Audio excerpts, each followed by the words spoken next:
ओहो ऐदा राम के नाम ले रास्ता भी रास्ता चला जा चाहे जेकर मेरा उठा लीजिए तू और का तो करके का कही कहे बुढ़ापा टे लड़बड़ा गिर पड़ा लगे कहूँ लागता है तोहर ऊपर क्यों न शक करी है। अब भाई हम सब तो आगे पीछे चले जाके देखा कहीं गलत योगों पर बात की बात दिखाई दिया था तो चला गया तो आगे जाना लगा चला नहीं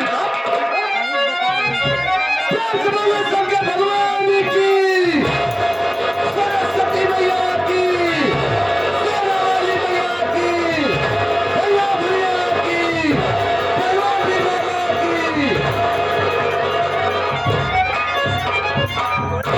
वाह भाई वाह आप लोगों ने जो घनारा बड़ा प्यार से लगाया ऊपर वाले जानिए कि चला ये धरती बबे हमारे नाम ले वाले यहाँ है। तो चलिए आप लोग किशोर में छोटी सुना की वंदना है।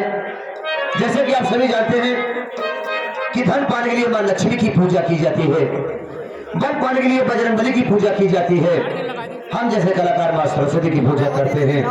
कई तो शब्दों में मां का वर्णन है, प्रार्थना है, विनती है मां से।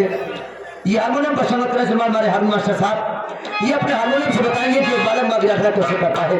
साथ साथ जगह पर संगत करें हमारे राजेंद्र उस्ताद, दोनों पर संगत करें हमारे बुद्धू उस्ताद, मजे पर संगत हमारे बड़े भैया जी कर रहे हैं।